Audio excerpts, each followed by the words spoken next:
Théorème de Pythagore.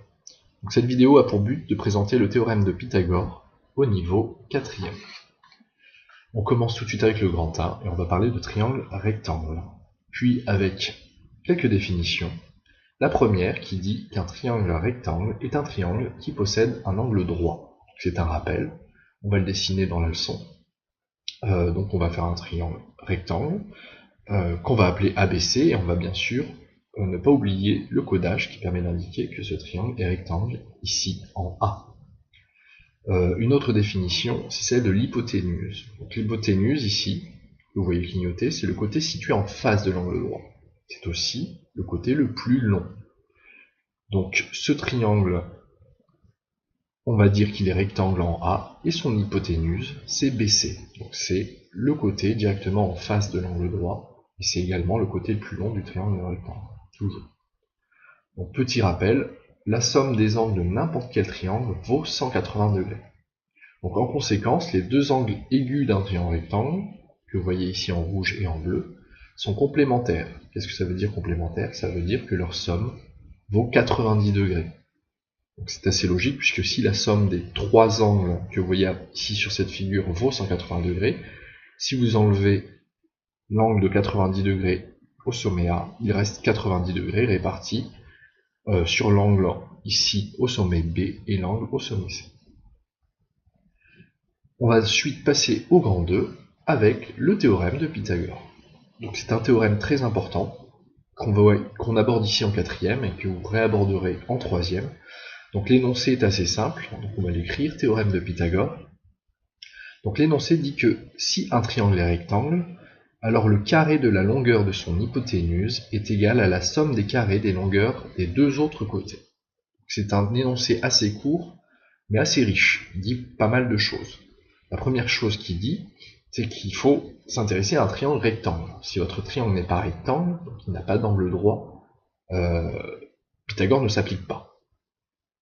Donc on va faire une illustration pour essayer, encore une fois, de comprendre cette phrase un peu riche et complexe, de la décortiquer pour essayer de comprendre ce qu'elle veut dire. Donc on part bien sûr d'un triangle, bien sûr on lui donne un nom, ABC, et on n'oublie pas de noter qu'il est rectangle, ici au sommet A. Alors, on regarde à nouveau la phrase, si un triangle est rectangle, alors le carré de la longueur de son hypoténuse est égal à la somme des carrés des longueurs des deux autres côtés. Elle est longue, elle est assez complexe, donc on va essayer de décortiquer. Première chose qu'on peut voir ici, c'est le mot égal. Donc on est en train de parler, dans un triangle rectangle, d'une égalité. Donc on va pouvoir mathématiquement déjà placer le symbole égal. Ensuite, s'il y a une égalité, il y a forcément quelque chose à droite et quelque chose à gauche de cette égalité. Donc il y a deux membres de l'égalité, on va essayer de les trouver dans cette phrase. Donc dans la phrase, on va voir que le premier membre de l'égalité, celui de gauche ici, c'est le carré de la longueur de son hypoténuse. Bien, et le second membre, c'est la somme des carrés des longueurs des deux autres côtés. Donc déjà dans le second membre, on voit apparaître le mot somme, somme des carrés des longueurs des deux autres côtés. Donc si on voit apparaître le mot somme, on peut aussi déjà indiquer qu'il va y avoir une addition, donc le symbole plus. Donc si on revient sur le membre de gauche à présent, le carré de la longueur de son hypoténuse, alors c'est une phrase, enfin c'est pas une phrase, c'est un morceau de phrase, où on parle de la longueur de l'hypoténuse. Donc déjà l'hypoténuse, on a donné la définition précédemment, l'hypoténuse dans un triangle rectangle, ici, c'est le côté BC, que vous voyez apparaître en vert sur le triangle. Donc puisque c'est le côté le plus long, et c'est bien celui qui fait face à l'angle droit. Donc ce côté hypoténuse, BC c'est bien la longueur de l'hypoténuse, mais la phrase ne parle pas uniquement de la longueur de l'hypoténuse, mais du carré de la longueur de son hypoténuse. Donc on n'oublie surtout pas, dans l'égalité qu'on est en train d'écrire, de mettre le symbole carré, l'exposant de ici. On a terminé la première partie de cette égalité. Maintenant, il nous manque la partie de droite, celle qui est en bleu, où on nous parle de la somme des carrés des longueurs des deux autres côtés. Donc là, ici, on est en train de me parler des longueurs des deux autres côtés. Donc les deux autres côtés, c'est ceux qui sont en bleu ici sur le triangle, et on dénote deux côtés, effectivement, AC et AB. Donc la somme des deux autres côtés, c'est AC et AB. Mais là aussi, on fait très attention, on ne parle pas de la somme des deux autres côtés, mais de la somme des carrés des longueurs des deux autres côtés. Donc si on nous parle des carrés, on n'oublie pas également ici de mettre l'exposant de AAC et AAB pour avoir donc l'égalité BC au carré est égal à AC au carré plus AB au carré. Donc, cette phrase ici se traduit dans ce cas-là, dans le triangle rectangle ABC rectangle en A, par l'égalité BC au carré est égal à AC au carré plus AB au carré. Donc ça, c'est ce que je veux que vous ayez tous sur votre cahier de leçons. Maintenant, on va passer à une petite illustration qui va faire suite à une activité qu'on fera en classe. Donc cette illustration, vous ne pourrez pas la prendre sur le cahier, donc vous pouvez poser le stylo un instant et juste suivre et essayer de comprendre ce qui va se passer. Donc, quand on vous parle de BC au carré est égal à AC au carré plus AB au carré, il y a une interprétation géométrique de cette égalité. Si on dessine les carrés, donc 3 carrés ici, qui sont tout simplement basés sur chacun des côtés du triangle. Donc vous les voyez apparaître, un carré vert, basé sur la longueur de l'hypoténuse, un carré rouge sur le côté AC, et un carré bleu sur le côté AB. Si vous découpez correctement le carré rouge ici, vous allez pouvoir comprendre cette égalité. Donc ici on a 3 surfaces qui apparaissent, donc on a l'air rouge, et quel est donc l'aire de cette surface? Eh bien c'est le côté du carré multiplié par lui-même, donc c'est côté au carré, et le côté de ce carré c'est bien AC. Donc l'aire rouge vaut très exactement AC au carré. Oui, c'est du calcul littéral, je ne sais pas combien vaut AC, mais si je savais lui donner une valeur, je pourrais calculer directement l'aire de ce carré. On a une aire verte également, et l'aire de ce carré vert, elle vaut très exactement BC au carré, puisque c'est un carré, que l'aire d'un carré, c'est le côté au carré, donc BC au carré. Ensuite, on a la dernière aire qui est l'aire bleue, et son aire vaut très exactement AB au carré. Si je vous demande quelle est l'aire du carré bleu, ben c'est AB fois AB, côté fois côté, ou encore AB au carré. Une fois que vous avez compris ça, avec le découpage qui est proposé sur le carré rouge, on va pouvoir déplacer les surfaces et recouvrir entièrement la surface verte. Donc regardez comment ça se passe. On va déplacer les surfaces du carré rouge, donc on va reprendre toute l'aire rouge, toute la surface rouge, et on va le replacer comme indiqué sur l'animation ici, sur la surface verte. Donc avec la surface rouge, bien sûr, on se rend compte qu'elle est plus petite que la surface verte, forcément, puisque CA est plus petit que BC. Elle est bien sûr plus petite, et on ne complète pas entièrement la surface verte. Par contre, si on rajoute l'aire bleue, donc la surface bleue, on se rend compte qu'on arrive à recouvrir entièrement et exactement la surface verte. Donc on se rend compte ici que l'aire verte est égale à la somme de l'aire rouge plus l'aire bleue. Donc ça c'est l'interprétation géométrique du théorème de Pythagore, et on comprend ici pourquoi on écrit que BC au carré, qui est l'aire verte, est égal à AC au carré, à savoir l'aire rouge, plus AB au carré, à savoir l'aire bleue. Donc ça c'était une animation pour expliquer l'égalité, on la verra pendant une activité, vous la ferez, je ne vous demande pas de la reprendre dans la leçon. Alors je suis conscient qu'il y a une ambiguïté sur le mot carré, il va falloir s'y habituer. On utilise le mot carré pour désigner parfois l'exposant, ici comme dans BC au carré, et sur l'animation que je vous ai montré juste avant, j'utilise aussi le mot carré pour parler des formes, donc carrées, que vous voyez apparaître ici sur cette image. Donc faites attention, c'est à vous de bien distinguer quand est-ce qu'on parle d'un carré d'une forme géométrique et quand est-ce qu'on parle du carré d'un nombre, à savoir le nombre multiplié par lui-même. La puissance 2 donc.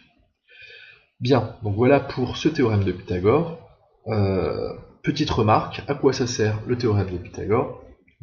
Le théorème de Pythagore sert à calculer une longueur manquante dans un triangle rectangle. Puisque l'égalité que je vous ai montrée va vous permettre en fait de déterminer une troisième longueur dans un triangle rectangle. Si vous en connaissez deux, vous allez pouvoir déterminer la troisième. Alors comment? Eh bien, on va faire un exemple, puisque c'est exactement ce que je vais vous demander de savoir maîtriser. Donc l'exemple, ici on vous donne une consigne classique, soit DEF un triangle rectangle en E, et on vous donne deux longueurs, EF est égal 4 cm et DE est égal 3 cm. Et la question est, que vaut la mesure du segment DF? C'est un problème très classique qui va utiliser Pythagore. Donc bien sûr, on fait un schéma DEF avec un angle droit au sommet E, et puis on va faire la rédaction type que vous devez connaître et donc savoir réappliquer dans différents cas de figure. Donc la rédaction type, on commence par expliquer qu'on sait que le triangle DEF est rectangle en E, et que DF est l'hypoténuse. Donc ça c'est important, on explique qu'on est bien dans une situation où on va pouvoir utiliser Pythagore. Donc on a bien un triangle rectangle, on le dit, et on identifie l'hypoténuse. Une fois qu'on a dit ça, on peut utiliser le théorème de Pythagore et dire que d'après le théorème de Pythagore, on a l'égalité df au carré ici, donc l'hypoténuse au carré, qui est égale donc à la somme des carrés des côtés adjacents, à la somme des carrés des deux autres côtés, à savoir ED au carré plus EF au carré. Ici, on réécrit l'égalité qu'on a vue juste avant, mais appliquée au triangle DEF. Et une fois que vous avez écrit ça, vous pouvez en déduire en remplaçant tout simplement ED par sa valeur, puisqu'on sait que ED vaut 3 cm, écrit dans la consigne, et on sait que EF vaut 4 cm. Donc vous réécrivez la même égalité, mais en remplaçant ED par 3 et EF par 4. On se retrouve donc avec DF au carré est égal à 3 au carré, plus 4 au carré. Et évidemment, vous connaissez la valeur de 3 au carré, c'est 9, la valeur de 4 au carré, c'est 16, donc vous êtes en train de dire que DF au carré, c'est égal à 9 plus 16, ou encore df au carré est égal à 25. Donc, la question qu'on vous posait, c'était trouver la mesure de df. Et vous arrivez sur une égalité où vous avez la valeur du carré de la mesure de df. Vous n'avez pas df égal à quelque chose, vous avez df au carré est égal à quelque chose. Donc, à partir de là, il va vous falloir trouver la longueur df, et pour la trouver, mais il faut chercher le nombre dont le carré vaut 25. Donc, quel est le nombre qui, pris au carré, donne 25 ? Pour trouver ce genre de nombre, alors celui-ci n'est pas très compliqué, mais de manière générale, on va utiliser un outil qu'on appelle la racine carrée. Et ici, on va dire que df, si df au carré est égal à 25, alors df est égal à la racine carrée de 25, qui est égale à 5. df est une distance, et donc df vaut ici 5 cm. Une fois qu'on a vu ça, on passe au grand 3, où on va parler justement un peu de racine carrée. Puisque on a vu ce qu'était le carré d'un nombre, la racine carrée, ça va avec. Donc on commence par une définition où on va expliquer que si on a un nombre A positif, racine carrée de A, c'est le nombre positif dont le carré vaut A. Donc, dans l'exemple précédent, celui qu'on a vu juste avant, on avait bien df au carré égale 25. Donc la racine carrée de 25, c'est 5, puisque le nombre positif dont le carré vaut 25, c'est bien 5. Donc, pour bien comprendre ça, il faut prendre des exemples, et surtout, je vais vous demander de connaître par cœur un certain nombre de carrés et de racines carrées, à savoir tous ceux de 1 à 12. Donc à connaître par cœur et à écrire dans la leçon les carrés et les racines des entiers de 1 à 12. Donc je les écris ici, ils sont assez simples, en tout cas pour ceux de 1 à 10 vous les connaissez déjà, puisque ce sont vos tables de multiplication basiques. On vous dit que 5 au carré est égal à 25, il suffit de faire 5 fois 5. Et vous connaissez ce résultat. 7 fois 7, 49, 8 fois 8, 64, 9 fois 9, 81, 10 fois 10, 100. Pour le 11 et le 12, si vous ne les connaissez pas, ça vous fait finalement 2 valeurs à connaître, en plus de celles que vous connaissez déjà. Et il faut connaître également le sens inverse, c'est-à-dire si je vous dis effectivement que 4 au carré est égal à 16, alors quand je vais vous demander quelle est la racine carrée de 16, donc quel est le nombre qui multiplié par lui-même donne 16, eh bien vous devez savoir que c'est 4. Et la racine carrée, on écrit avec le symbole que vous avez vu. Et il faut connaître également les racines carrées de tous les nombres, de tous les carrés de 1 à 12. Donc la racine de 1, c'est 1, la racine de 4, c'est 2, la racine de 9, c'est 3, etc. etc. Bon, j'utilise le terme racine, je ne dis pas racine carrée, c'est un abus de langage, on peut dire la racine carrée de 64, c'est 8. C'est vrai que souvent on dit la racine de 64, c'est 8. On peut dire la racine carrée, pour être très, très exact.